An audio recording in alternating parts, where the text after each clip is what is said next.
What's up, you, me, and a cup of tea family? If you are new here, hit that subscribe button because this is definitely where you want to be. And if you already know what's up, welcome back to your favorite talk show for real, relatable, and inspiring conversations. I'm your host, Sydney. Grab a cup of tea. Let's enjoy.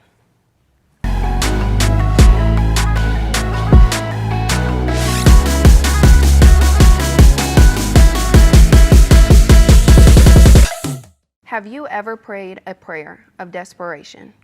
Destiny found herself under a sound box at church, crying out to God, "If you deliver me from this, I promise to be to other women what I need right now."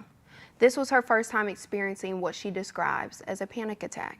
Everyone always thinking of her as the strongest woman they know. She needed for once to not be strong, to be able to lean on someone. From this moment on, she set out to redefine the notion of the strong, independent woman, teaching women it's okay to need help, but also helping them thrive in life and build killer self-confidence. So with me today is Master Life Coach and Confidence Coach, Destiny Inspire. Thank you so much for being here. Thank you for having me, Sydney. It's an honor. I'm really honored to have you here. Just your platform, everything that you're doing, everything you're doing for women, it's incredible. So thank you so much for that. Thank you. Thank you. Tell me about this season in your life. What pushed you to the edge in this moment of your life? That's a great question. So for context to what you just explained, that moment where I experienced my first, panic attack, anxiety attack. So growing up, I'd always been the quintessential perfect girl. I was a PK. My father was a pastor and a preacher. So there was always this pressure and expectation to be perfect, to perform, to have it all together. You can't make a mistake. You can't have flaws because everybody's looking.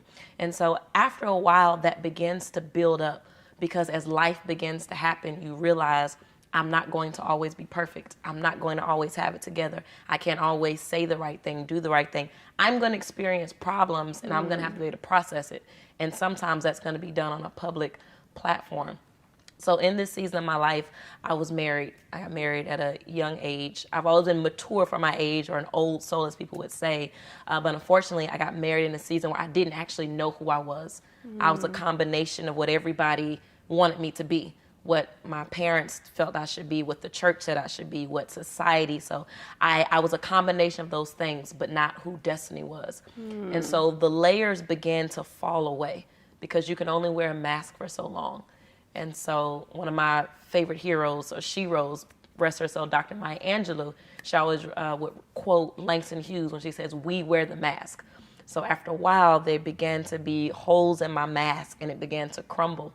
And so in that moment, the overwhelm and pressure of everything I was trying to calm that, trying to maintain this platform, maintain this image, be the perfect wife, be the perfect daughter, be the perfect leader, in ministry, in the corporate world. And it just began to fall and crumble. And so when I found myself under that desk, I realized, what are you doing? Like, where did we go to get here? Like, how did we get to this point?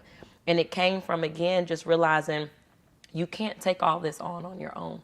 And that really was the beginning of everything. That is so powerful because I feel like so many women can relate to that, getting caught into the titles of what we're supposed to be, of what we've become. And how do you feel like divorce affected the way you thought about yourself? Did you judge yourself because it didn't work out because you were supposed to be perfect? Yeah, absolutely. But I have to take the ownership portion of that, where when I got into the marriage, again, I was a younger woman. I didn't know who I was. And so not knowing my true identity and then combining with someone else who knew a level of their identity. They were much older than me, so they were a little more settled, a lot more established. I still had a lot of growth to do as far as knowing who Destiny wants to be. And so that began to take place during the marriage. And it's a beautiful thing when you can grow together with someone. Whether you're different, those differences come together and you grow, you learn, you evolve. But unfortunately, that growth process was different for me. And so by the time the marriage dissolved, I didn't understand still. There were so many nuances to it, so many things that happened. And I still didn't have clarity. But I did what most women do, internal attribution, where we don't look at the outside circumstances of, okay, maybe this could have contributed, maybe this. I just internalized everything. I'm a failure. Not I failed, I'm a failure. Not it didn't work, I don't work. Not maybe this wasn't enough, I wasn't enough. And so I internalized all of those emotions, which led me to a spiral of depression, anxieties, and just it catapulted into a lot. Yeah, what did you do to get out of that space? Like going through anxiety and depression, what do you feel like saved you from that moment? Yeah. So at the time, therapy wasn't really a thing. It Yeah. wasn't talked about. It wasn't discussed in our social construct, in our community. It's not as trending as it is now. Yeah. So for me, I had a coach. I found, I guess, a life coach at the time, which I didn't really know the name of it. It really wasn't a word. It was more of like a mentor. They coached with, different entrepreneurship endeavors. And I just had this idea that I'm supposed to help other women. When I made that vow to God during that panic attack, I knew whatever I'm feeling, I can't be the only woman feeling this. I can't be the only person experiencing this. But I just tended to feel like I'm the only person that's willing to do something about it now. And not that I'm the only, but in that season of my life, it felt like the only. And so that's what allowed me to start seeking out, like, there's got to be something. I'm a church girl. I love church. I believe in my faith, but there's not a balance. Something is missing. Because I know all of these scriptures, but I don't know how to apply them to my everyday life. So something's missing, right? So how do I get what I need to help become who I know I'm supposed to be? Because this can't be the life God has for me. There's no way you can convince me that this is the will for my life. And if it is, I told myself I've got enough faith that he can change it. Has to. And so that led me on a journey. When you begin to make up in your mind and make a decision. I teach my queens, once you make a decision and you become intentional, you release that into the atmosphere. Once you release that into the atmosphere, you begin to align yourself with the things that belong to you, with the people that you need. It's like a quote that says, when the student is ready, the teacher will appear. So it wasn't until I made the decision, I'm tired of living like this. I'm tired of feeling like this. I'm tired of going through this spiral and then aligning with other people who are in the same season as I am, but nobody's getting out of it. We're now having a shared trauma bond, if you will. Right. But no one's making the decision, you know what, like, let's do something about it. And so when I make the decision, I'm sick and tired of being sick and tired. I want better for my life. I don't want to feel like this. And that's when just things begin to slowly but surely shift, and the right people came into my life. People who were life coaches, people who had more wisdom than me, people who were willing to help me do the deep work, the personal development, to help me heal, to become who I've become today. The people that you are becoming, the people that, the true destiny, the one that was looking for who am I, those are the people that you needed. Those are the people that are very similar to you internally. And I think right now I'm in a season of my life where, I'm going through depression, anxiety, and I'm finding people that are going through the same, but we're doing something about it. And it's really beautiful to be able to go on that journey with people. First, to know that you're not alone. Second, to know that, wow, like we can do this, and we can do it together. So I really love that. And I know that divorce was not the only thing that kind of tore you apart at the time, because shortly after you experienced the loss of your mom. And she kind of is a statement point to what you're speaking to women about, is being the strongest one, because she was suffering silently and never spoke about it. So tell me about your mom's journey. Yeah, so fast forward, this year makes 7 years I've been divorced. And so after the divorce is when I kind of transitioned into my movement, my business, my brand of life coaching and speaking, helping other people. So while I'm doing that, my big goal is as far away from my hometown, as far away from, as possible, because I wanted big city girl. I want to move to Atlanta. I want to get in the entrepreneur space. I want to, do what I haven't seen. And so I'm on this journey. I'm building, I'm growing, I'm expanding. I'm doing all of these things.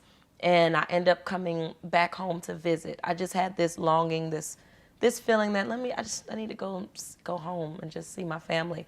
And so while I was there, things were off. The environment it felt off. It didn't feel right. So I stuck around a little bit longer to realize that my mom was sick. She had cancer. Wow. She had breast cancer. She hadn't told anybody. So I don't even know how long she had been suffering with it. She said it'd been about over a year. But my mom was raised to be the strong Black woman. She took care of her two brothers. She was the go-to in her family, just her mom and her two brothers. So she's always been the strong one. So growing up, she taught me to be the same. Although I didn't like it, I rejected it. I'm like, why do I have to be more responsible? Why do I have to do this? And I didn't understand it at the time, but I'm so grateful that she groomed me the way she did as far as being responsible. Not, there's a balance to it, of course, or a synergy rather. But I'm grateful because it prepared me for this season where once again I had to be the strong one for not only my family, but my community. My mom did radio, gospel radio, for over 30 years. So she was a pillar in our town. She was a legend amongst gospel artists and other artists because she helped build their careers. So her hiding this sickness for so long, till when people find out, she's already dead. She's already gone. So having to watch her suffer in silence, she never complained. She would be in pain. Some days she would just lay on me and cry. So I'm the daughter and I need a mother right now, but I have to be the mother. I have to be the strong one. I have to be everything for everybody. Once again, I was able to process in a more healthier way. Granted that I've been there before, so I still had to take it on, and it was the heaviest thing I've ever experienced. And again, it's only been maybe 9 months now, so this isn't like years. This just recently happened. And during the transition of my mom, I ended up moving back to Atlanta. Back to Augusta, sorry. I was in Atlanta, big city girl, killing the game, just doing it, entrepreneurial endeavors. And now I drop everything. My place in Buck, I let go of everything. Businesses I couldn't actually run or work. I let it all go to move back home and take care of my mom and help my dad out with my mom. And so that was a shock in itself, because now I'm also grieving the life that I once had. That you built for yourself. That I built. You worked that so I've hard to worked build. so hard to run, to make, and now I'm back in my hometown. I'm back in my city. I'm back in my parents' house. While I'm watching everyone else succeed and do what I feel like I should be doing, I'm here serving. But I loved it because there's nowhere else I would have been. No one made me do it. No one made me do it. She didn't even want to tell me. I found out on my own because she didn't want to inconvenience me, because she used to being the strong one. I can handle it. I got it. And even while she was sick, she was worrying about everybody else. On her deathbed, Destiny, make sure your daddy is this. Make sure your brother is this. Handle this. She was dying on a ventilator, writing me letters and notes on what to do, how to handle things, as she sat there and died. So once again, she didn't even have a voice to just say, I'm not okay, because everything was, I'm fine. The day before she died, the hospice nurse came, and she also died with a crushed lung. The cancer metastasized throughout her entire body, and they couldn't save her. So they sent her home to essentially die after being on a ventilator for 2 weeks in the hospital. So the hospice nurse came, and they put a Pleurex catheter in her lung, because she also had a crushed lung because the cancer from the breast crushed her lung.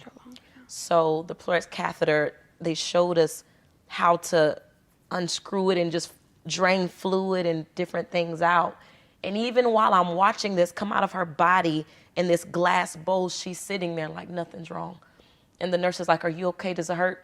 And it's almost like a pride of, you have to be the strong one. Like, you're literally dying, moments, hours away from death, and you're still having to be strong. Or so you think you have to be strong. Still feeling like you can't be vulnerable. Can't show weakness, can't be vulnerable. And I'm watching this blood and fluid coming out, and I'm realizing this is something I will have to do every day, depending on how long she lives. And she's still there like nothing's wrong with her. And just seeing that, it broke my heart, because it's like you've lived your entire life taking care of everybody else and being strong, and never giving yourself permission to be weak. It brings me to tears to think about how lonely that had to be for her. You know, how did we get here? Why do women feel like they have to do things alone? What made us feel like we have to be so strong all the time and can't let that guard down? I know people in my life right now that are like that, and it's hard being the family member or the person that's loving them, because it's like, I want to be there. I want to be there for you. That's so hard. The pressure of that was more intense because what I didn't say is during the time I moved back to take care of her, my sister, I only have one blood sister, she's my half sister, she died in the process with breast cancer as well. Wow. So while I'm taking care of my mom, she was actually having an episode where she couldn't breathe. And so we were praying, trying to wait for help to come. And while she was not breathing well, I get a call, hey, your sister's coding right now. And so I can't tell my mom and my dad, that's his daughter, I can't tell them what's happening right now because we're in a moment where we don't know if she's about to live or die as well. So again, I have to be the strong one and maintain my composure like nothing is happening. And I can't show weakness for her because I was the only person that she did show weakness with.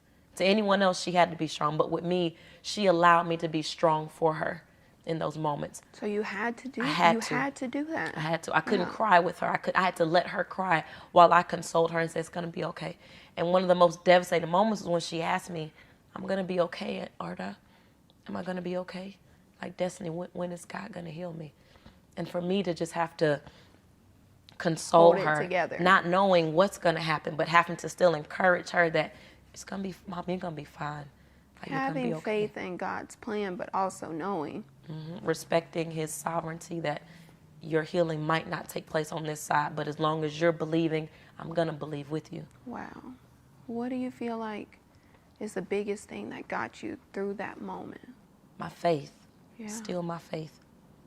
110 toes down, my faith. I'll never switch up on God. I'll never switch up on, well, he didn't do this. So because I learned my lesson with the divorce. I went through that with divorce. I'm like, God, how did this happen to me? I tried to do everything right. I tried to be the good girl. I tried to do this. How did you let this happen to me? You've got people doing this and doing that in here. I'm trying to do it the right way, but it was pride. I had to identify the pride in God correcting me, and it reminded me of the scripture when it says how some people followed him for the fishes and the loaves, meaning they only followed him for the miracles he could do.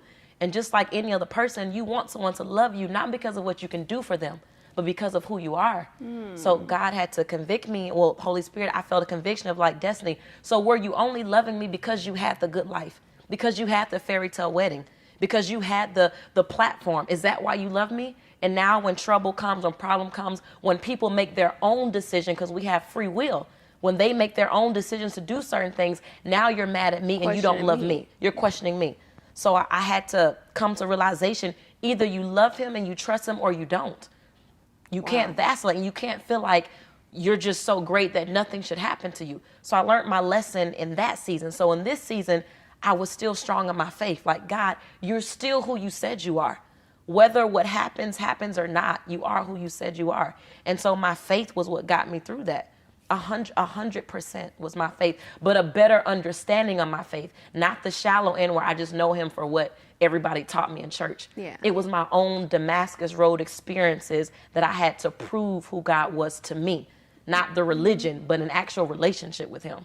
And so that is what got me through. I would have lost my mind. It's impossible to have gotten through what I went through. There's no way that I would be in my right mind. And I cannot attribute that to anything but God. Now, with God, he gives us other resources. So I was in therapy. Therapy was a big tool that also helped me. But there is a divine, supernatural strength that comes from your creator, from your God, who you believe in. That strength cannot be attributed to anything else. But all those other things are additional resources that enforce and help what you believe. But 10 toes down, my faith. God, only God. Only God. Only God. And I think that just knowing, finally getting your own spiritual relationship with him. And I can tell you right now, mine is actively growing. I'm really appreciative of that. Like, it's a beautiful experience like no other. So you just have to let it flow and get there. It's been 9 months now. How are you doing after the loss of your mom and your sister? I had no idea. I'm so sorry. Thank you. Yeah, they died. They passed within 10 months of each other. Wow. And I didn't get to go to my sister's passing. I didn't get to see her. I didn't go to her funeral because my mom was so sick. I was her 24-hour caregiver. And so because I was my dad's daughter, both of us can't go. Someone has to go. So he got to go. I didn't get to see her. I didn't get to talk to her before she passed. It happened quicker than we weren't expecting it. I couldn't go to the funeral, so not have. And then I didn't We didn't tell my mom for months.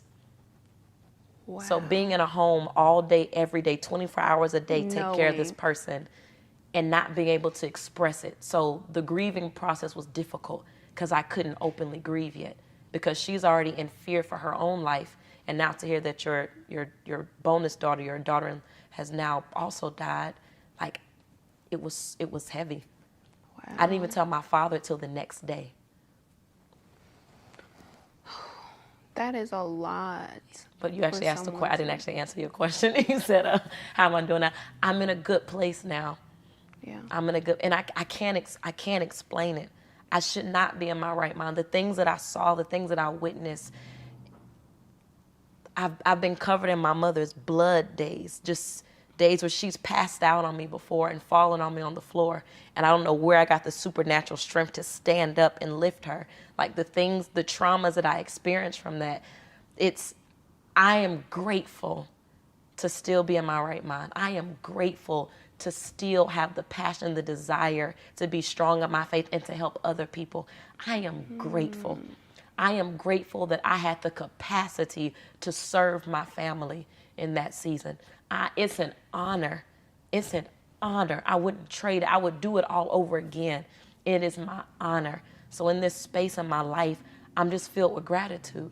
I'm grateful. You'll never not grieve someone because you'll miss them, but I'm so grateful. You got I'm to grateful be for that for her. I'm grateful. I'm grateful for the woman she groomed me to be. When I didn't understand it at a young age, I was upset. I felt it wasn't fair, but I'm so grateful. So in this season of my life, I have nothing but gratitude. Nothing but gratitude. I know how hard and how heavy being a caregiver can be. But not only were you a caregiver, you were a secret keeper because you had to. Y'all kept this secret. No one knew. Even now that she's passed away, people don't really know what she passed away from. You know. In this podcast, I want to thank you for this space because this is the first space where people will openly hear me talk about the details and know that it was cancer she passed away from. Well, I am honored for you to be able to sit here with me and tell your story. It means the world to me. It touches me. It brings a lot of feelings. You know, I understand the role as a caregiver. Being a caregiver for my grandma since the time I was 8 years old until I was 17. And then, so I know what that role feels like. But also as a woman of like, wow, the loneliness, the, you know, feeling like we have to wear that mask, like you said. I have so many feelings, but I'm appreciative of you sharing this here with me. Powerful. Thank you so much. Thank you for sharing that, because people need to know. They have no idea what happens on the other side of Instagram. Absolutely. You know, they have no idea what happened on the other side of Instagram. What do you feel like is the most vital message that you think women need to hear to prevent themselves from having to take on this, to die being strong? It's a powerful statement and question at the same time. One of the greatest messages I would say is knowing your true identity. Your identity is not the strong whatever woman, whether you're black, white, Asian. That's not an identity. You don't have to take on that identity. We maybe in a season or in a culture or a construct, it was necessary. We come from, as a people group, we come from a situation of enslavement where maybe you had to be, but that's been passed down to so many generations. We always thrive on the notion of generational wealth, which I love it. It's great. We need it. But there's not enough conversation about generational health and healing. We no longer have to carry that title. That's not our identity. We don't have to carry that. We're not slaves. We're not being beaten and oppressed by the system. Yes, there's systematic things that happen, but that's not our identity. We were made to be soft. We were made to be nurturing. That's who we are. Now, we can be assertive at the same time, but we don't have to be hard. We don't have to be strong when we have a village and a community. We have our male counterparts. We have our female counterparts, our queens, I call queens and kings. We have people around us. We have to be okay with leaning into it. So the message is being okay with saying, hey, not today. Hey, I'm not okay today. Hey, how are you doing? Not well, but I will be. But I will be, because that's the positive note. It's okay to not be okay. It's not okay to stay that way, though. Because we can go to the extreme and just say, I'm not getting out of bed today ever. I'm going to stay in my stupor. I'm going to stay in this. So knowing strong woman is not my identity. Strength is a characteristic, but I have other characteristics. Strength is not my only characteristic. That's not even my main one. That's one of many.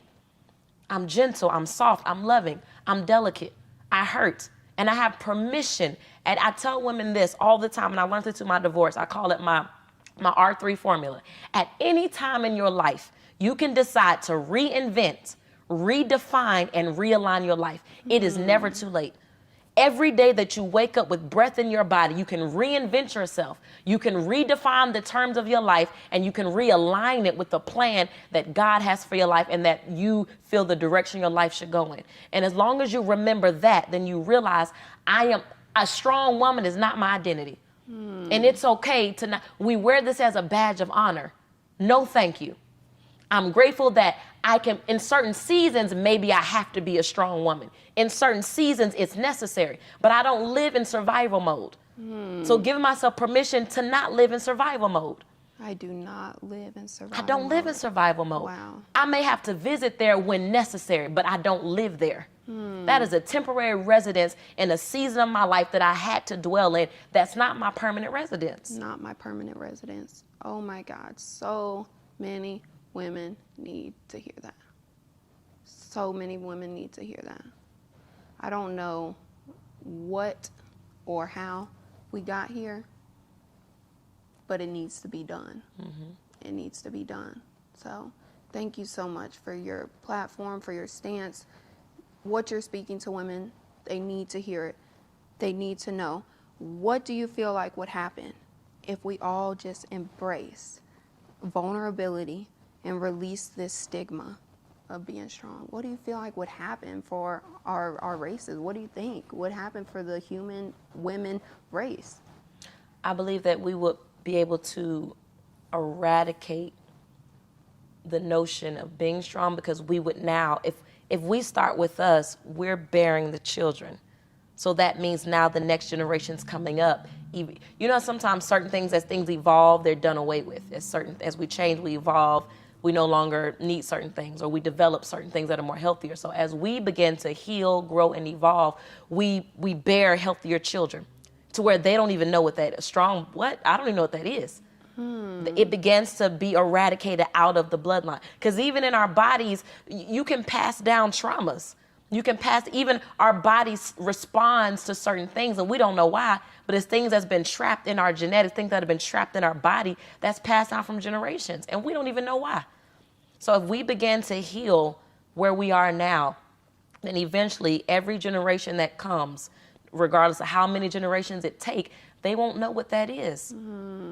Because we will now have created environments and safe spaces that cultivate what we need. So as women, we also have to cultivate and create the kind of environments that are conducive for us to be soft. Our environments matter as well. I love that. Definitely. I mean, your environment, the people around you, the people that you keep around you, just everything that you're doing, where you live, what you're doing in your life, it matters. It makes a difference. We have to grow. We have to heal. I call it my 3 E's: environment. I got a formula for everything. Come on, give me the formula. Environment, experience, and exposure. Change your environments. Create new experiences. So in this season of my life, I have to create new experiences to supersede all of the negative, traumatic ones I've had. And then I have to change my level of exposure. I have to expose myself to environments and to people and places where struggle and hyper independence and strength is not the norm. So when I create environments, experiences, and I expose myself, I'm like, oh, it doesn't have to be like this. That's just my level of exposure. I've only been exposed to the strong Black women. But there's a generation and an era and a space of women where they don't feel the need to have to be that.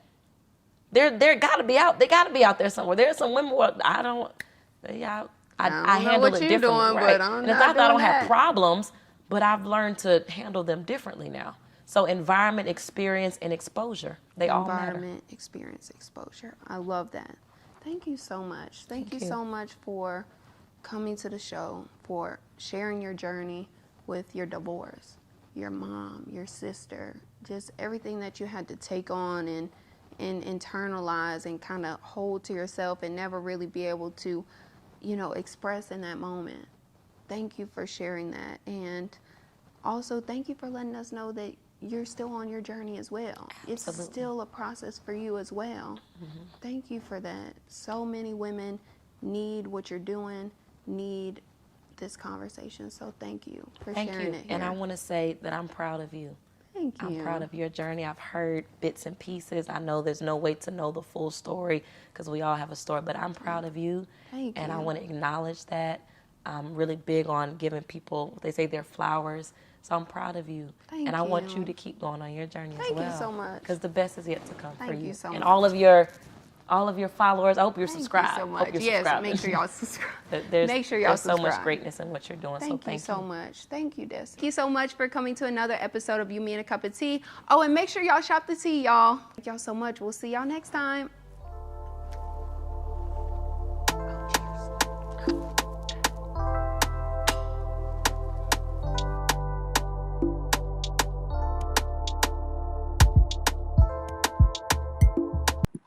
What's up, Royals? It is yours truly, Destiny Inspired, the Confidence Queen. And I hope that you enjoyed this episode of You, Me, and a Cup of Tea.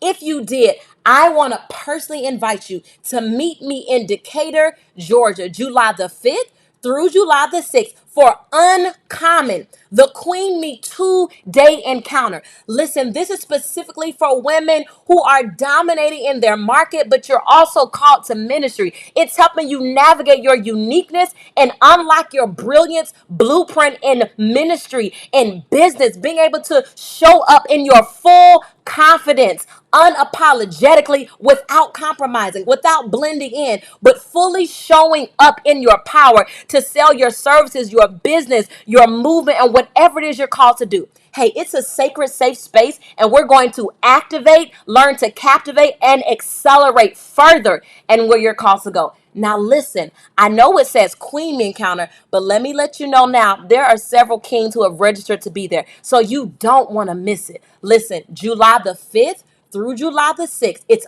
Uncommon, the Queen Me 2-day encounter with yours truly, Destiny Inspired. Listen, you are called to make moves in this world, so it's time to make your next moves your best moves. Hey, and if you listen to the podcast, use code T for a special discount. Go to queenmeencounter.com. I can't wait to see you there.